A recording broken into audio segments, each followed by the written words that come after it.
Andretti Autosport is interested in joining NASCAR, and Carl Lewis says he's interested in a one-off return to NASCAR. What's going on, guys? It's Daniel, and welcome back to your video. We got to NASCAR and other motorsports stories Custer today on the channel. Let's go ahead and just jump straight into those really quickly. We're ahead by starting to talk about the Bubba Wallace meal. As there was a report by Adam Stern on Saturday or Friday evening that McDonald's announced a Chicago-exclusive Bubba Wallace meal ahead of the Chicago street race, which, of course, is going to be this week. This is really cool to see. Obviously, Bubba Wallace is sponsored by McDonald's, so I think this is a really cool initiative. Obviously, 2311 Racing is owned by Michael Jordan as well, so I think this makes a lot of sense. I love that they're doing this, and I'm glad to see Bubba Wallace has his own meal for Chicago street race. It would be cool to see Bubba Wallace win the race. And now we're going to jump on to the next story of today's episode, as we're going to talk about Young Motorsports and Glory to God Racing. Now, I talked about this on the channel over the last couple of weeks, but they got big penalties and 25-point penalties or 10-point penalties for not having the correct window nets. And NASCAR the weekend displayed those window nets, and they showed how the window nets were not up to snuff. Obviously, the tag was incorrect according to what NASCAR has said, and they got penalized because of that, which is really surprising. You're supposed to have that basically up to snuff, and the fact you don't have that up to par and what it's supposed to be is really frustrating. It's cool to see, though, NASCAR does display those window tags.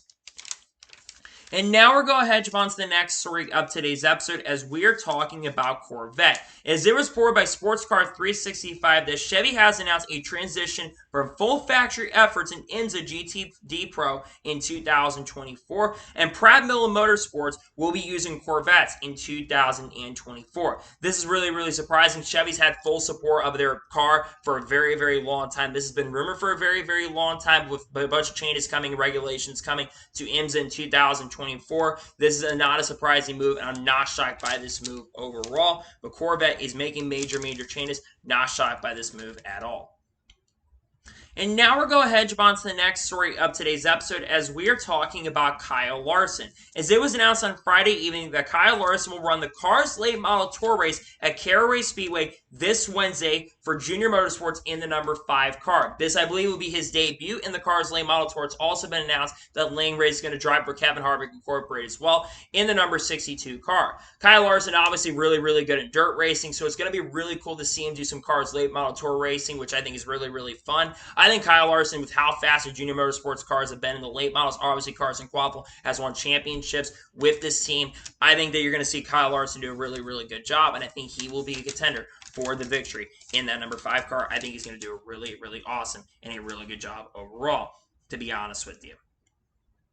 And now we're going to jump on to the next story of today's episode, as we are talking about Landon Lewis. While it's not been officially announced, from Rover Racing is expected that Landon Lewis will make his Truck Series debut with Rover Racing, the 04 truck team, as he posted on his social media. Like I said, announcement has not been officially made, but Landon Lewis, for a lot of you don't know, is an up-and-coming talent. The guy, I think, is one of the most talented underbid drivers in the lower series right now. He's basically in the team Ron Hornaday's development team, which is really great. That's a really good group to work with. And I think Landon Lewis has a lot of potential to one day be a NASCAR Cup Series champion. So I think this is a really good opportunity for him. I think he's going to do a really solid and a really good job, and I'm stoked and excited to see that he is going to be driving and base the team. I think he's going to do a really solid and a really good job overall, to be honest with you.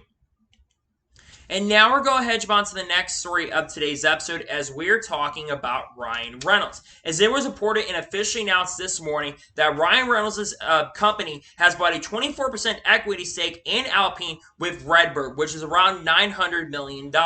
This is really awesome to see. Obviously, there's been rumors that Ryan Reynolds may have been trying to get into Formula 1 for a very long time. There's also rumors about some potential drivers that could go to Alpine, but I think it really shows that you have a lot of people who are invested in spending money. This going to be more money for Alpine going forward, and hopefully with the money that they do get from the Redbird Group, they can perform a lot better out on the racetrack as well. They've shown some strength at times, but they've struggled at times as well. Nonetheless, I think it's really cool to see Ryan Reynolds has bought a pretty big stake. I think it's really exciting stuff overall, to be honest with you. And now we're going to jump on to the next story of today's episode, as we are talking about Nashville Super Speedway. As there was a report by Adam Stern that he showed an article from the Tennessean, and he basically says that the NASCAR Cup Series provides a keeper on Nashville's sports calendar with stands full of fans. Nashville Super Speedway's crowds have been very good, especially over the last couple years, and I think they had a bigger crowd this year in 2023 than they had in 2022. I believe the 6th or 7th race has already sold out in the 2023 NASCAR Cup Series season. Obviously, Xfinity Series and Truck Series races did not sell out, but that's not a surprise or a shock in any shape or form. So it's really good to see that the crowd did sell out for the Cup Series race at National Super Speedway. I know that there's a lot of talk about the fairgrounds coming back, but I would love for them to have a duel where they could have the Super Speedway stay on the tracks. I think the racing last night especially was very, very good. I really hope the National Super Speedway stays on the Cup Series schedule long term. I think it deserves a shot to stay on the schedule long term. I'm very, very happy that we saw some really, really good and exciting racing, and I love the fact that I thought the racing was really, really good overall, to be honest with you. And now we're going ahead and jump on to the next story of today's episode as we're talking about Preston Pardus. As it was announced on Friday afternoon that Preston Pardus will drive the 50 for Pardus Racing this weekend at the Chicago Street Course. Pardus Racing is owned by Preston Pardus' father, Dan Pardus, and Preston Pardus has made it two starts so far in the 2023 season, one with SS Greenlight Racing, the other with Pardus Racing. I think Preston Pardus will have a very solid run. I think he's got quite a bit of street course experience from racing in Trans Am Racing, so I think he could be a surprise underdog pick to make the show and maybe win the race. I think he's got a chance to run really, really good. This is a really good opportunity for him, and I'm looking forward to see him have a shot to drive for Pardus Racing. I think he'll do a very solid and a really good job overall. And now we're going ahead and jump on to the next story of today's episode as we are talking about Mason Massey. As it was reported by Chris Knight from CashFence.com that Mason Massey will drive for SS Greenlight Racing for 3 more races at least this season. He'll drive at Atlanta next week. He'll drive in New Hampshire a couple weeks down the road, and then he'll basically be racing at Kansas in late September and early October. Mason Massey did most recently drive the 08 car National Super Speedway. They had some sort of electrical gremlins that kind of affected him having a good run and a really good shot. I think Mason Massey is a decent driver overall. He's supposed to drive full-time at a 33 for the Rainbirds organization in the truck suit, but unfortunately that deal kind of fell through, which is really surprising and kind of shocking. But nonetheless, I think there's a really good opportunity for Mason Massey. Hoping he can do a really, really good job with SS Greenlight Racing. Hopefully do a really good job. And now we're going ahead and jump on to the next story of today's episode as we are talking about AJ Allmendinger. Now, AJ Allmendinger won the NASCAR Xfinity Series race at National Super Speedway and was asked questions on how many races he's going to run in Xfinity Series. Well, according to Chris Knight from CashFence.com, AJ Allmendinger told the media that he says that only other Xfinity Series race planned for this year will be the Indianapolis Motor Speedway road course. This is not surprising me. Obviously, most of AJ's schedule this year has been the road courses. AJ has ran, 3 races so far this year. He basically ran Dakota, won that Xfinity Series race, finished third basically at Sonoma, and then, of course, won at National Super Speedway. 2 of the 3 races he's ran so far. So he's going to run 4 races in total in 2023. And I'm looking at that Indianapolis Motor Speedway road course race, and I think he's going to have a really good chance and a really good opportunity to win that event. So it's really good to see that AJ is going to run 1 more race. I think he'll do a really, really solid job, and I'm looking forward to see AJ back in that car at the Indianapolis Motor Speedway road course. Really looking forward to that overall.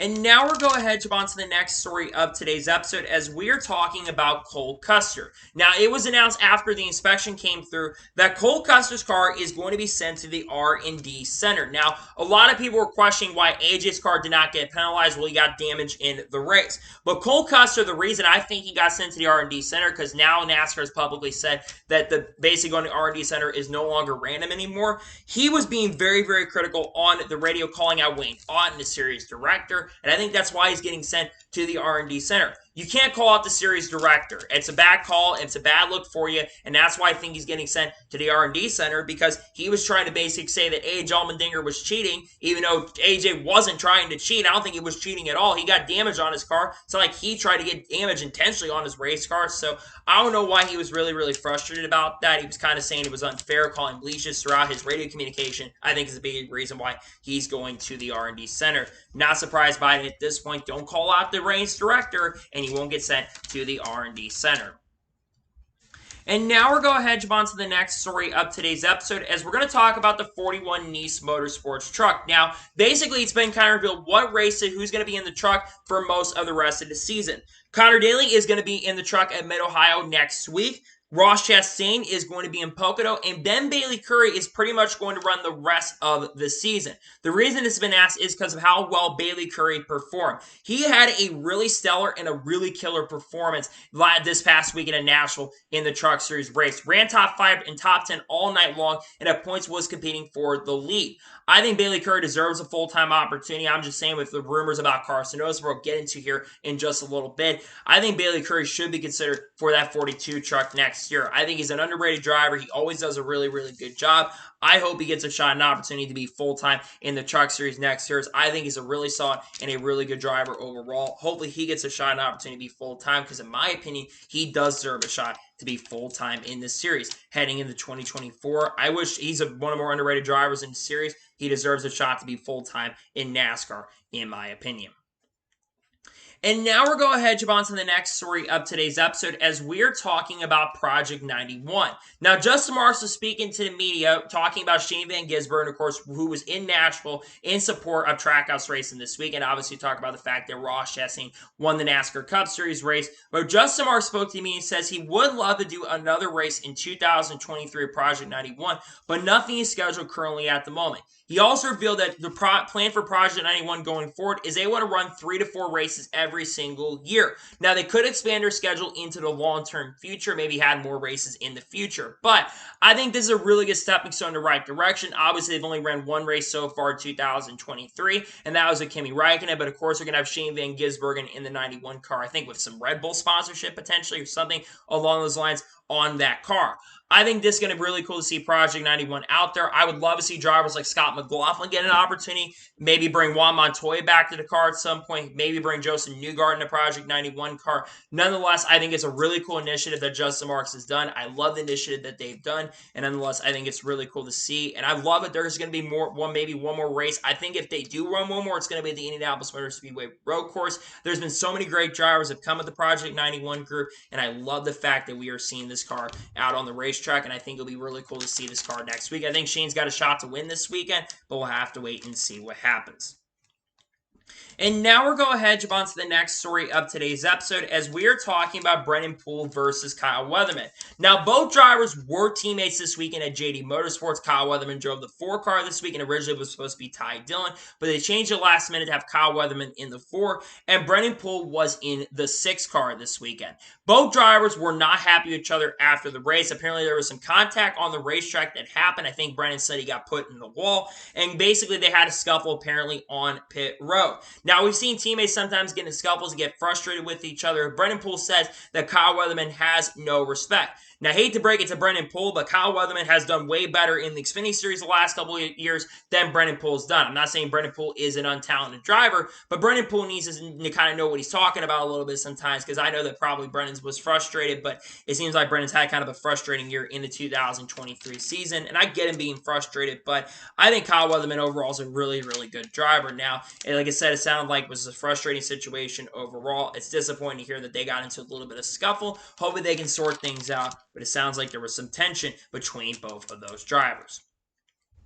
And now we're going to jump on to the next story of today's episode as we are talking about Ty Gibbs and Carson Osbar. Now, both drivers were basically in the infield care center after wreck that we'll talk about a second here. But basically, both drivers were talking about the communication of what ended up happening, talking about why Austin Hill stayed on tires and drifted up into the racetrack. And Ty Gibbs did speak to the media, and he said he was very, very frustrated about what happened. Obviously, if you watch the NASCAR Xfinity Series race on Saturday, you saw what happened between Ty Gibbs and Austin Hill. Austin Hill stayed on really old tires. He drifted up the racetrack and got into Ty Gibbs and caused a pretty big wreck that got Allmendinger the damage he received in the race, which helped him get the victory, and Carson Osbar was wrecked out of the race as well. I don't think Ty Gibbs and Carson were mad at each other. I think they were just kind of trying to understand, and they were frustrated with the situation that ended up happening. And I just don't know why Austin Hill stayed on those tires. They were saying he put some scuffed tires on, but again, I don't think he has scuffed tires on, because if he had scuffed tires, he wouldn't drift up the racetrack like that. I think he had really old tires on, which which I think was a really bad move by the team, and you got to blame the 21 team. I can't blame Austin Hill himself for that. I got to blame the team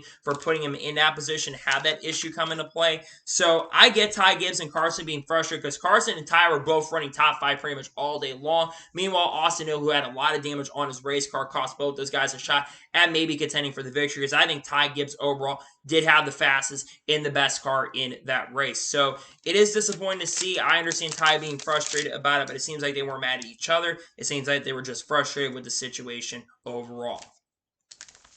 And now we're going to head on to the next story of today's episode as we're talking about Jordan Taylor. Now, Jordan Taylor did speak to the media in the Salem 6 Hours of the Glen at Watkins Glen, and he spoke to the media, and he says he wants to do some more NASCAR races in the future. He says he would like to run some more road course races along, maybe running some oval races. Now, Jordan Taylor did clarify with the media and clarified on Twitter that he would love to do some more oval races, but he needs his funding and his sponsorship and needs the rides to open up. Now, Jordan Taylor has made an oval start already this year. He drove a late model at North Wilkesboro, and obviously Jordan Taylor has ran a couple NASCAR races. He ran the Cup Series race at Circuit Americas in substitution for Chase Elliott, who did have some riz this weekend, and then he also ran at Portland and drove for Colleague Racing. Was in the top 10 a lot of the day, but something happened near the end of the race that cost him a shot and the opportunity at the victory.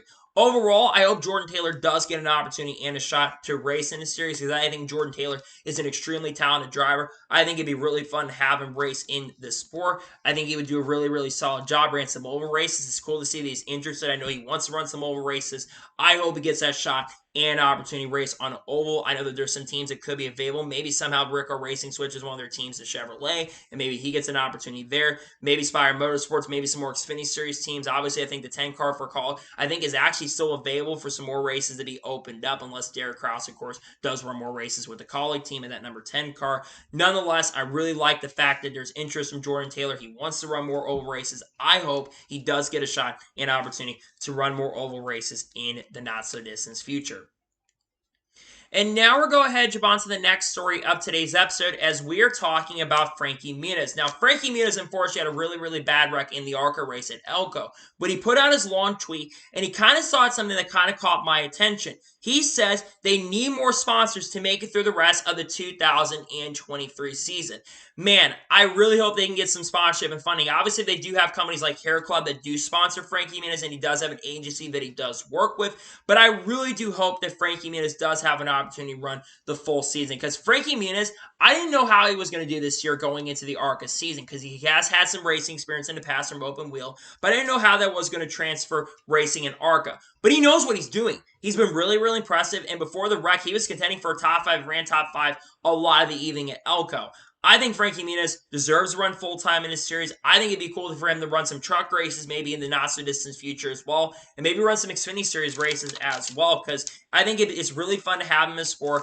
I think he deserves a shot and opportunity to run in this series, and overall, I hope he gets a shot and opportunity to run full-time in a series going forward. Because like I said, I love Frankie Jimenez being in this series. He knows what he's doing. He's getting behind it. He's doing a really solid and a really, really good job. And overall, I hope he gets a shot and opportunity to run full-time and finish the season because I think he's done a really solid and a really good job overall. I hope he gets a shot to run more races and gets to do some other series in the not-so-distant future. And now we're going ahead and jump on to the next story of today's episode as we are talking about Kyle Busch. Now, Kyle Busch was among the many drivers who spoke about the Chicago Street Course event. Guys like Chase Elliott talked about this. And a lot of drivers, including Kyle Busch, are saying that it's going to basically be a race of survival. And there's a lot of unknowns going into this weekend. Obviously, NASCAR is going to be racing at the Chicago Street Course for the first time. The first ever street course race in NASCAR Cup Series history. And think in NASCAR history in general, obviously, the Xfinity Series will be racing there as well. And I'm with Kyle Busch and most of the drivers as well. There's a lot of unknowns, and it's kind of a race that I don't think anybody knows what really is going to happen. I think there's a really good chance you're going to see a lot of cautions in this race. Obviously, there's no stage yells, which I think that's a huge benefit for this weekend, in my opinion. And I think this is going to be a really surprising and a really chaotic race at the Chicago Street Course. I'm expecting a lot of attrition. I'm expecting a lot of chaos. I'm expecting a lot of yells, and I think it's going to be one of the craziest NASCAR races we probably have ever seen. Or maybe it'll be one of the more calmer races, and we don't see a lot end up happening. But I'm expecting the opposite. I think it's going to be a very chaotic race. I think there's going to be a lot of attrition, and I think there's going to be a lot of wrecks going into the turns, and I think a lot of yells are going to come out. I think it is going to be a race of survival, like Kyle Busch ended up saying. And now we're going to jump on to the next story of today's episode as we are talking about Noah Grayson. Now, Noah Grayson spoke to the media, basically spoke to the media, and he talked about his recovery process. Noah Grayson obviously did not race in the past week race at Sonoma Raceway due to concussion-like symptoms after suffering wreck at Gateway. And Noah Grayson did have a pretty good run this past weekend at Nashville, finishing in 26th. But he basically said one of the things he did was go to the Las Vegas Golden Knights Stanley Cup Finals game, the one that they ended up winning. Of course, the Las Vegas Golden Knights ended up winning the Stanley Cup Finals. And Noah Grayson was there in celebration, obviously from the Las Vegas area, but the doctors told him to go there to basically experience it and basically be there to kind of be in loud conditions. Very similar to Kurt Busch has been doing, going to loud situations, loud noises. He tries to come back to the racetrack as quickly as possible. Still, I think it's good to see that Noah is back at the racetrack. I think it's really good he's back, and I think Noah Grayson did a very solid job. Had one of his better runs of the season so far, actually. Stay on the lead lap a lot of the night, stayed out of trouble, didn't cause a lot of drama besides Ross getting into Ross Chastain a little bit, but even though they didn't have contact out on the racetrack. So it was good to see Noah Grayson back at the racetrack. Glad to see you talk about his recovery process, and hopefully he'll continue to do a really, really good job in that 42 car. I know it's been a struggle for that team this year, but hopefully he can do better and continue to improve as a race car driver. And now we're going to jump on to the next story of today's episode as we're talking about Ryan Blaney. Now, if you watch the NASCAR Cup Series race, I assume most of you that are watching this video probably watched the Cup Series race in Nashville yesterday, you saw the really bad and scary wreck for Ryan Blaney. Ryan Blaney basically on a restart. Brad Keselowski had a terrible restart. Something broke on that car. Just the car would not start. And Ryan Blaney and Kyle Busch got checked up going into turn number 1. Ryan Blaney basically spun out and hit the inside wall very, very hard. And basically he spoke on the wreck that happened and called out NASCAR for not having a safer barrier. And he's basically told me that he would go ahead and pay all the money for the safer barrier to be there. I 100% agree with Ryan Blaney. Why was there no safer barrier there? I think that is one of the talking ones that's going to be talked about is the fact that we haven't had a lot of conversation about there not being a safer barrier in that area. But regardless of where the walls are at any racetrack, there should be safer barriers. The fact that there was not a safer barrier there, I get it's only their 30 years of Cup track, but this track has been around since 2001.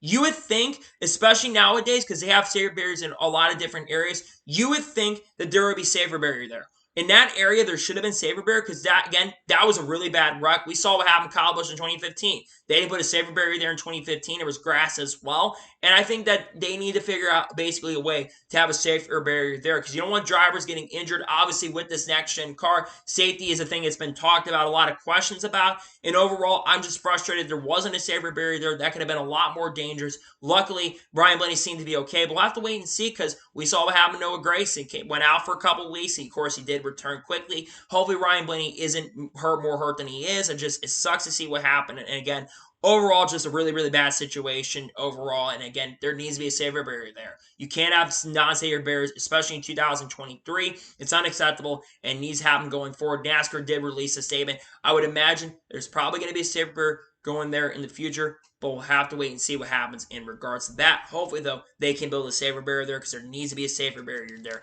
in that area in the future. And now we're going to jump on to the next story of today's episode as we are talking about Brad Keselowski. Now, Brad Keselowski was speaking to media, I believe, on Saturday, and he says that NASCAR needs to go to Canada, and it needs to be specifically on an oval. I 100% agree with Brad Keselowski. Obviously, there's been a lot of talk about international expansion over the last couple of weeks. Obviously, one of the rumored countries that they could be going to is India. But there's also a lot of talks currently at the moment right now that Sergio Gilles Villeneuve is likely going to be returning for the NASCAR Cup Series schedule, returning to NASCAR General in 2024. The Cup Series is one of the rumored potential series that potentially could be racing there. The Xfinity Series, of course, did race there from 2007 to 2012, if I'm not mistaken. Then they went to Mid-Ohio in 2013. Obviously, Brad Keselowski, I think, is 100% right, though. I would love to see an oval up in Canada. There's a lot of Canadian fans. Obviously, you do have the Penny Series up there, but it's not a series that is a major series in NASCAR's top division. A lot of people don't recognize the Penny Series as much, which I think is disrespectful because the Penny Series deserves a lot of recognition for the great racing that it does end up happening overall. So I really do hope and pray that there's an opportunity we do get to see a race in Canada. Obviously, like I said, it does sound like at this particular moment that there is going to be racing up in Canada next year at Circuit Gilles Villeneuve. Obviously, there's a lot of talk as well about the potential possibility of racing in Mexico at the Autodromo Hernando Rodriguez track. There's a lot of talk about that. Racing where the Mexico Grand Prix is run for Formula One. I think it needs to happen. I hope we do go race in Canada, and it sounds like there could be a potential chance and a potential possibility of them going there. I hope it ends up happening, and I really hope there's a chance that it does end up happening. And now we're going to head on to the next story of today's episode as we're talking about Wallace Allen versus Hailie Deegan. Now, if you watched the Truck Series race, you saw the incident between Wallace Allen and Hailie Deegan. On lap number 3 or 4 of the Truck Series race, Hailie Deegan unfortunately clipped the apron and she had nowhere to go, and Sally ran into Wallace Allen, and Wallace Allen basically corrected up the racetrack and got into, I believe it was Jack Wood. Then he basically went out for a few more laps, Wallace Allen, and then brought out the second caution when he had a flat tire. Now, Wallace Allen, after, called out Hailie Deegan and basically called her talentless, saying that she should not be out there, wrecks him all the time, and always wrecks a lot of people. Now, I think Wallace Allen has every right to be frustrated and be upset. And to be fair to Wallace Allen, I will defend him on this. Hailie Deegan should be doing a lot better. She is in a ThorSport racing truck, and she should be doing a lot better. However, I think it's kind of funny that of all people that calls out her, it's Wallace Allen, when this guy has done nothing in the Truck Series. He's in a Nice Motorsports truck and literally has 0 top 10s in 43 starts. If you want to compare somebody, compare Carson Osbar and Bailey Curry. Both those drivers were up front competing for the win, and Carson Osbar has 2 wins so far this year and has been competitive and competing for championships over the last couple of years. Wallace Allen, the last 2 or 3 seasons, has accomplished nothing. His best finish, I think, is 11th or 12th. Compared to Hailie Deegan, where she's had 4 top 10s already, which, again, it's not a lot of top 10s. And I think that Hailie Deegan does have talent. I'm not saying Hailie Deegan's amazing by any stretch of imagination, but I've been saying this for a long time. I love to see her go up in Xfinity and run the Xfinity Series. But again, I do understand Wallace Allen's frustration. I completely get that and understand that. I know a lot of people have been critical of Hailie Deegan, but you had a lot of other drivers who were spinning out and no one was calling her talentless. And to be fair to Hailie Deegan, a lot of the issues that happen on the racetrack have not been her fault. Go back to a few weeks ago with Nick Sanchez. She just got straight up dumped by Nick Sanchez going into turn number 3. You got her getting wrecked by Zane Smith, who made a mistake down the front stretch. We don't call Zane Smith a talentless driver. We all call Zane Smith a great driver in the sport. Yet people weren't calling him out for basically wrecking. I feel bad if she gets a criticism sometimes. She does. I mean, sometimes it's justified. I will say the criticism this week is justified for her because she did make a mistake. You can't make mistakes like that, especially I think she could have gotten a really good finish, and I think she just made a major mistake. She did apologize on the radio. It was just an innocent mistake. I don't think she did it on purpose. I get his frustration, don't get me wrong, but at the same token, at the same time, he needs to look in the mirror because I think he has no room to be talking, especially of how he races on the racetrack as Wallace Allen, I think, is not that good of a driver. He's got some talent, but the guy's done nothing with Nice Motorsports, and I think he needs to have some reflection, and he needs to look in the mirror. And now we're going to head on to the next story of today's episode as we're talking about Busch Beer. Now, last night we saw a report from Adam Stern talking about Busch Beer, and basically that Busch Beer has been back in the sport for the first time since they went black and basically went dark in April. And of course, they were showing Ross Chastain. It's expected that they are going to be Trackhouse's new sponsor in 2024 and sponsor Ross Chastain. Obviously, like I said, it's rumbles and rumors that they are going to leave Stewart-Haas Racing at the end of the 2023 season and head over to Trackhouse Racing. Obviously, it's not been officially announced at this time, but it's basically confirmed, not officially confirmed, but it's basically confirmed at this point that they are going to leave and go sponsor Ross Chastain in 2024. Obviously, Busch Beer has been under a lot of fire and under a lot of controversy over the last couple months due to certain reasons I'm not going to get into here. Otherwise, I'm probably going to get demonetized. So it's just really interesting to hear that Busch Beer is going to be leaving. Of course, Ross Chastain does make a lot of sense. He's a really big character. It's interesting they return in response to the guy who won the pole, which is the first time, which is interesting. And obviously, Trackhouse Racing, they got their first win as well in over a year now and won at their home track, which I think is really, really exciting and really, really great to see overall. So I love this. I'm glad to see that they were back again, even though they're not very, very popular right now. I'm glad to see that they're back at the racetrack, and hopefully they can do a really, really good job going forward, basically sell it, and looking forward to see what happens. But it sounds like Busch Beer is likely going to be leaving and heading over to Trackhouse Racing. I would expect an announcement coming in the coming months, in the coming weeks. If it hasn't been made already, I think it will happen very, very soon, where Busch Beer is going to sponsor sponsor Trackhouse Racing. And now we're going to head on to the next story of today's episode as we're talking about Denny Hamlin. Now, Denny Hamlin spoke to the media in regards to the HBSC investment, and Denny Hamlin says the HBSC investment will likely not impact his future. Obviously, Denny Hamlin's currently in a contract year with Joe Gibbs Racing, but it's been reported over the last couple weeks that FedEx is likely going to return to sponsor Joe Gibbs Racing, sign a multi-year deal as a sponsor for Joe Gibbs Racing. Denny Hamlin, obviously, like I said, is alike with the FedEx acquisition, them likely coming back next year. It sounds like Denny Hamlin is going to come back, which I think is a really big deal if you're Joe Gibbs Racing. Denny Hamlin has been a driver who is still a championship caliber driver to this day. Yes, Denny Hamlin, I think, is getting closer to the end of his NASCAR Cup Series career, but overall, I do love the fact that Denny Hamlin wants to come back and race more. And again, I think Denny Hamlin, I agree with him. I think Denny Hamlin is going to stay long-term with Joe Gibbs Racing. I think he signs a 2-year deal. I think 2025 could be his last year. But like I said, like more drivers, I am expecting Denny Hamlin to return heading into the 2024 season. I think he wants to win a Cup Series championship, and I think he's still got the potential and a really good chance to win a Cup Series championship in the not-so-distant future. I think he's going to win a Cup. I think he's got a shot to win it this year. He's got the speed to win. He's more consistent this year. They haven't won the race like he did last year at the beginning of the year, but the difference is this year compared to last year is they're way more consistent as a team. It's expected Denny Hamlin is going to come back heading into the 2024 season, and I think that Denny Hamlin will return. I think an announcement will be coming here not so far down the road, again, with FedEx likely returning, and I think a huge part why FedEx is returning is because of this HBSC investment. I think this HBSC investment and them coming in is going to be really huge for the team itself. I think there's a lot of money going to come into play, and overall, I'm looking forward to see it because it sounds like right now that they are going to be coming back heading into the 2024 season, which I think is going to be really, really big for Joe Gibbs Racing overall. And now we're going to head on to the next story of today's episode as we're talking about Carson Osbar. Now, there's a lot of talk about Carson Osbar in his future past 2023. Now, it was reported by Chris Knight from Cashfence.com that basically said if your name is Carson, you're a favorite to go to the A car for Junior Motorsports in 2024.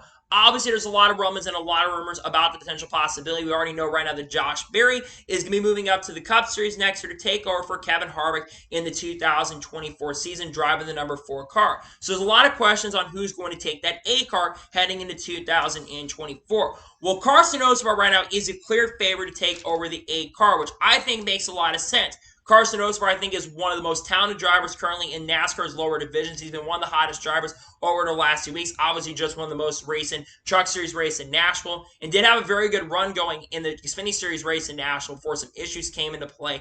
But I think Carson Osbar is really, really talented. And one thing a lot of us talking about at the beginning of the year is he's been a much more mature race car driver over the last few months. He's cleaned up his act. He said he was going to clean up his act. And I think that Dale Jr. kind of sat him down and told him, hey, you can't be making mistakes like that, and you got to race much more respectful and much more clean.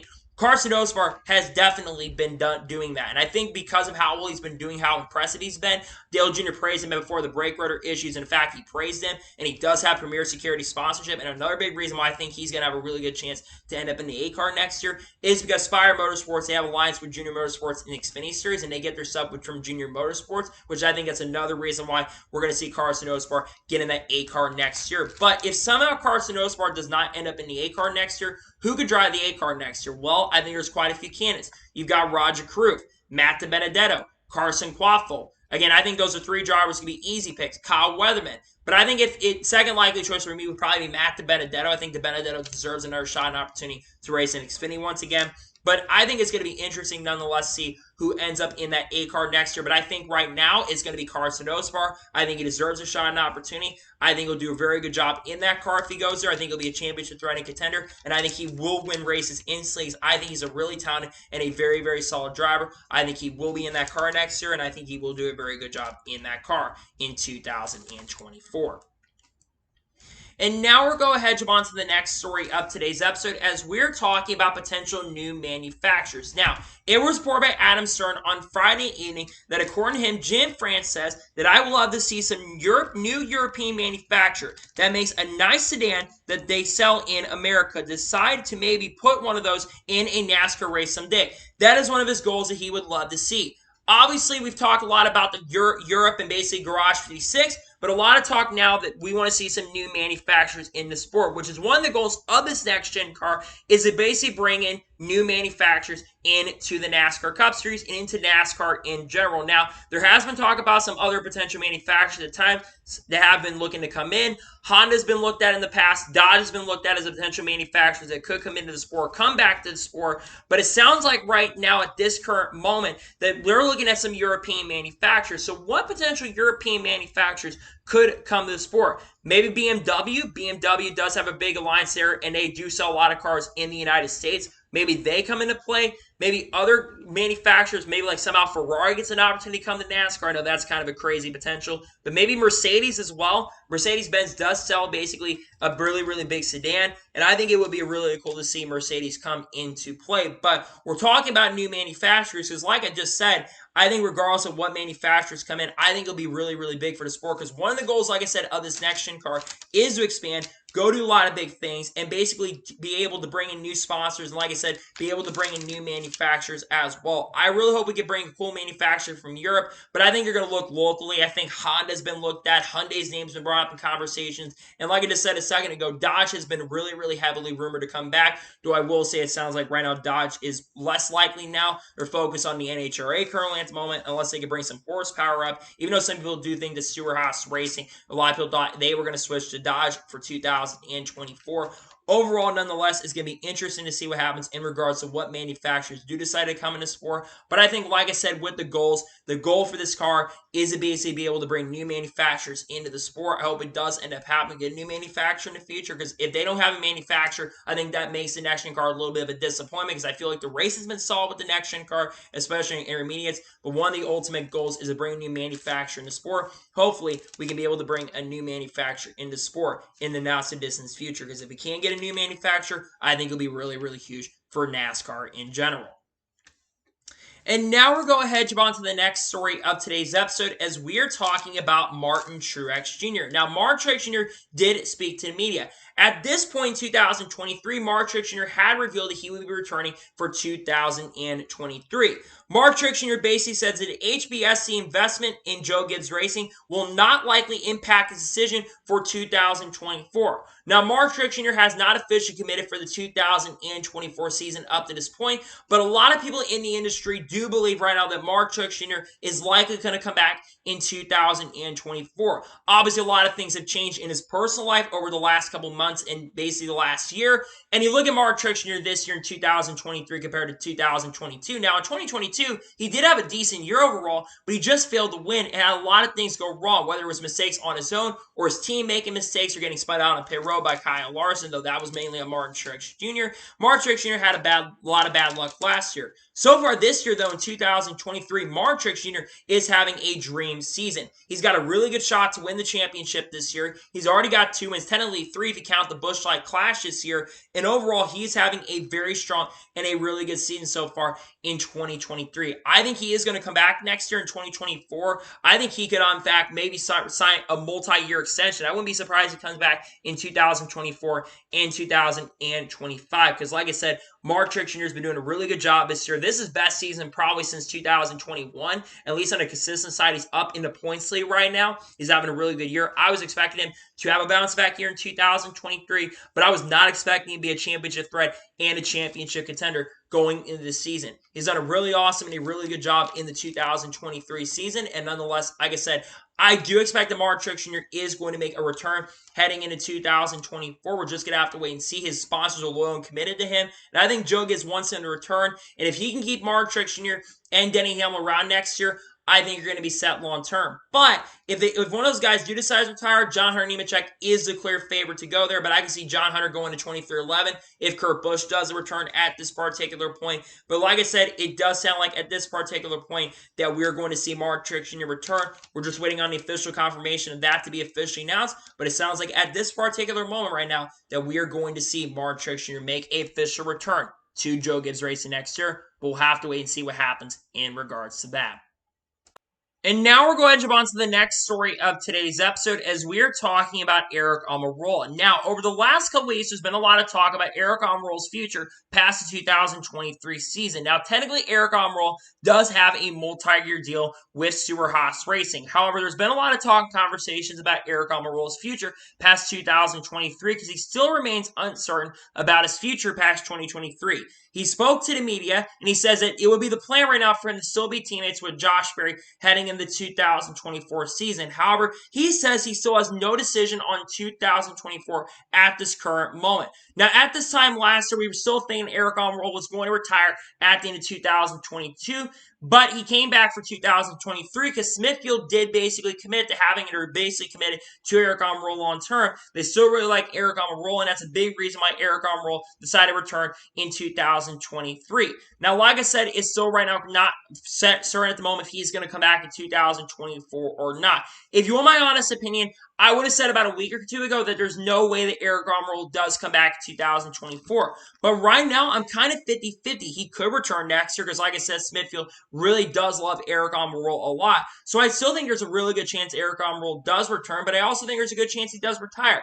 Aric Almirola is not having as good of years he did in 2022, and 2023 in general for Stewart-Haas Racing has been a big struggle. But the benefit for Almirola is he has won an Xfinity Series race driving a 28 car for RSS Racing. Yes, it had SHR support, but he did end up winning. But the issues are not with Aric Almirola, Stewart-Haas Racing. Look at the struggles of Stewart-Haas Racing in the 2023 season. They've just all have been terrible outside of Kevin Harvick, and even Kevin did not have a good race at National Super Speedway. But Aric Almirola's only had one top 10 in the 2023 season, nearly halfway through the year. Next week is the halfway point, and he's at one top 10. Just not a good year for Aric Almirola. It's just like 27th or 28th in points. Just, again, not a good year for him. So if he doesn't come back next year, who takes the 10 car? Well, I think there's quite a few people who could be candidates. You've got, obviously, the two frontrunners are Zane Smith and Michael McDowell, Front Row Motorsports. Zane Smith does have a multi-year deal with Front Row Motorsports currently at the moment, but I could see him getting out of his contract and easily going into the 10. Michael McDowell's name has been brought up quite a bit in the conversations. McDowell, in my opinion, is a really underrated driver. He gets the best out equipment all the time, and I think he deserves a better shot. But is Front Row a better team than Stewart-Haas Racing? That's a good question at the moment. Are they better? Then you have other outside factors. Riley Hurst could be a factor for the ride. Cole Custer could have a shot at the ride. Even Haley Deegan could have a shot. Matt DiBenedetto's a name I mentioned because I think he's a really underrated driver. I could see him getting a shot. You got other outside factor drivers like Harrison Burton, who's got the KHI management sponsorship. Todd Gilliland does have some funding, I think, as well. He has not signed a contract at Front Row at the moment. He could be a factor, and I think Todd Gilliland will do a really good job in that 10 car. The big question, though, is are they going to go after someone who has a lot of talent, or are they going to go someone who has sponsorship and funding? That's going to be the key and going to be question if Aric Almirola does retire. I think there's much of a chance, though, that we see Aric Almirola decide to retire at the end of the year as he decides to come back next year. We'll have to wait and see what happens in regards to the potential of him coming back or retiring. I think it's 50-50 right now. I think anything could be possible. Nothing's off the table right now. I think he could come back, but I also could see Aric Almirola retire at the end of 2023. But I want people to note that Aric Almirola is not the problem at Stewart-Haas Racing. They got a lot of other issues they need to fix. They made crew chief changes for Briscoe, and obviously it didn't really help too much because Briscoe had another terrible performance. That 14 car has just fired off terribly. Now, unless your name is Kevin Harvick right now, you just have not had a good year this year, and it's been a frustrating year to be a Stewart-Haas Racing fan. I feel bad for this team. I think Aric Almirola does retire at the end of the year, and I think it will be Michael McDowell who takes that ride, in my opinion. But I think there's also a chance, like I said, that he does come back. Smithfield really is committed to Aric Almirola long term, and they've been committed for about 10 or 11 years. They followed him over at Stewart-Haas Racing. But Aric Almirola is not the problem of the team. I think Stewart-Haas Racing in general just has a lot of things they need to fix going forward if they're going to be a team that can be elite once again. And now we're going to jump on to the first of two major stories in today's episode as we're talking about Andretti Autosport. Now, we've talked about Andretti Autosport being interested in NASCAR back in January. Well, they've also once again have now been brought back into conversations about coming back to NASCAR.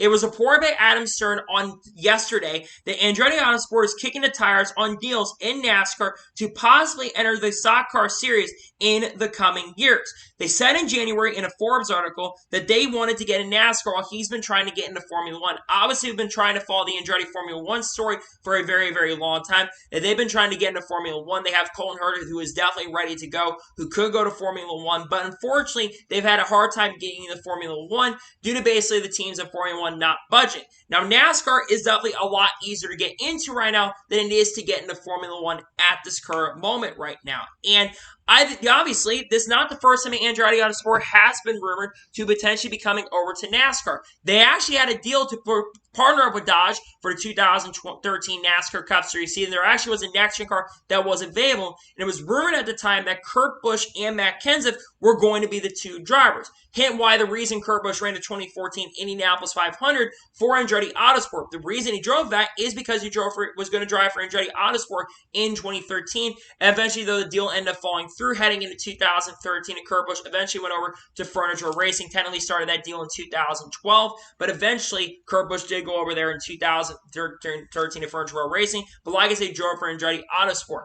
I do believe that this team has a really good chance of possibility. And one thing Andretti does have right now is they have a lot of funding, and they could easily be able to acquire a charter if they need to. But again, charters are definitely very, very expensive right now, and they do have, or they're like around $30 million. There's a lot of other teams that are trying to acquire charters. Junior Motorsports team has been brought up a lot in conversations about it. 23XI team wants to expand. We know that other teams like RCR want to expand for potentially a third car. Trackhouse has talked about potentially expanding their team. But like I said, Andretti's going to be coveting for those rights. Now, if they are to join the NASCAR Cup Series in the future, maybe especially like in 2024, what drivers could they get? Well, there's a lot of potential possibilities. Maybe somehow Kurt Busch leaves 23XI and goes there. I mean, that's probably not going to happen. But what about Kurt Busch maybe making a start for Andretti? That'd be really, really cool. Maybe they also bring a manufacturer as well, like Honda. Honda or Dodge, bring them to the series. I think it'd be cool to see them bring a manufacturer as well. But again, let's go back to other drivers. Matt DiBenedetto, mention him once again.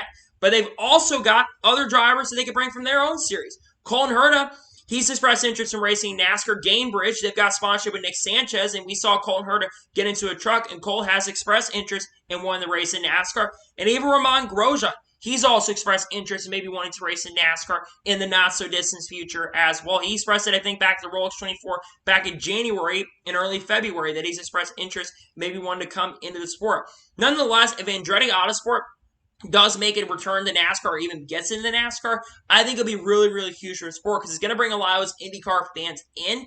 And I think, like I said, I talked about a second ago, but I think they could be able to bring a new manufacturer, new presence into the NASCAR Cup Series in general. I really hope that we do get to see Andretti Autosport jump into NASCAR. Do they jump in 2024?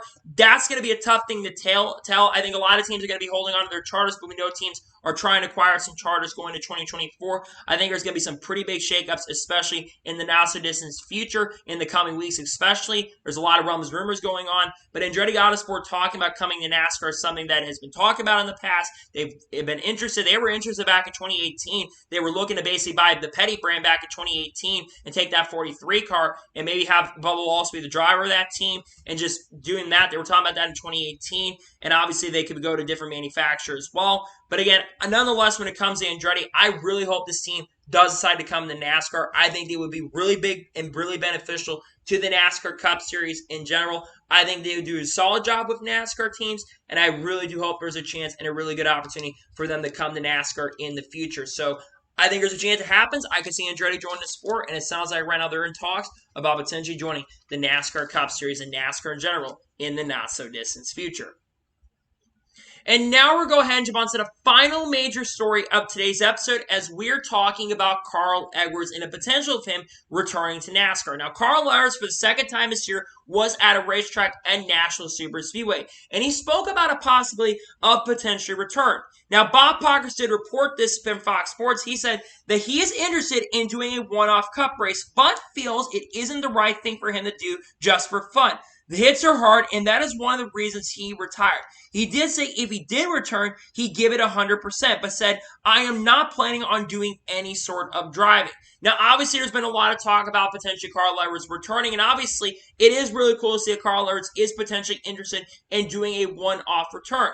But like I said, he wants to be 100% serious, which doesn't shock or doesn't surprise me at this moment. Carl Edwards has not competed in NASCAR since 2016, and Carl Edwards is not completely wrong. The next-gen car, it's no secret, has been a car that has had issues when it comes to safety of the car. Opposite hits are a lot harder, and drivers are taking a lot hits a lot more. Drivers have had their careers end or had their careers hurt. Noah Grayson basically had the concussion-like symptoms. Alex Bowman's out for quite a few races in 2022, and Kurt Busch basically had his full-time career and in the NASCAR Cup Series because of that situation right there. And obviously, I think Carl Edwards wants to come back. Now, what if Carl Edwards was to come back? And I think there is a chance that Carl Edwards is come back because, again, I think the fact that he's expressed interest doing one-off return, there's a lot of potential possibilities for Carl Edwards in NASCAR Cup Series division and the Xfinity Series division. What about Trackhouse Racing? Obviously, Carl Edwards did say publicly that he did go visit the Trackhouse Racing shop.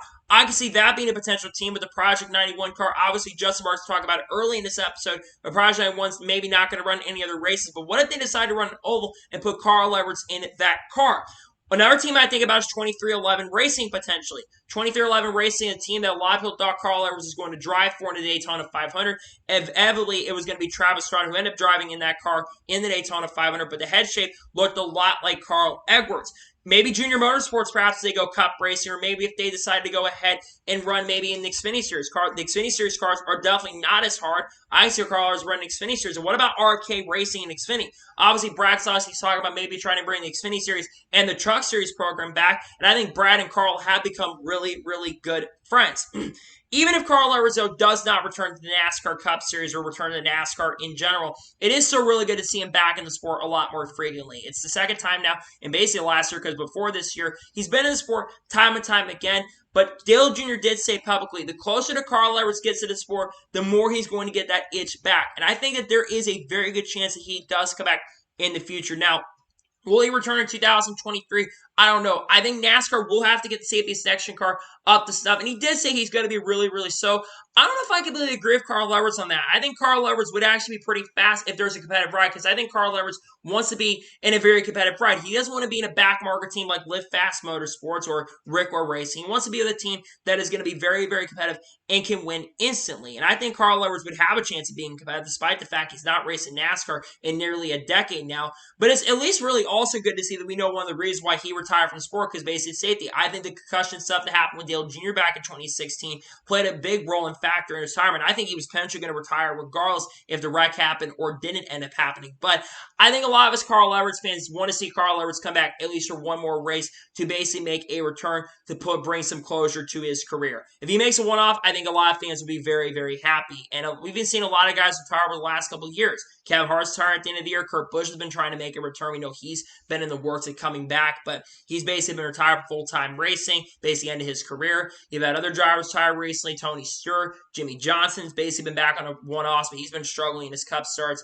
Ryan Newman's come back not too much, basically recently with Rickor Racing. He's going to run a few more races with that team this year, especially on the short tracks. Nonetheless, so I really hope we do get to see Carl Edwards at least make a one-off return. I think a lot of us fans who are Carl Edwards fans want him to bring some closure and finish his Cup Series career, at least get said have one-off return. I think it will be with Trackhouse for 2011 if he does return, or maybe he returns to the Truck Series or the Xfinity Series with Junior Motorsports.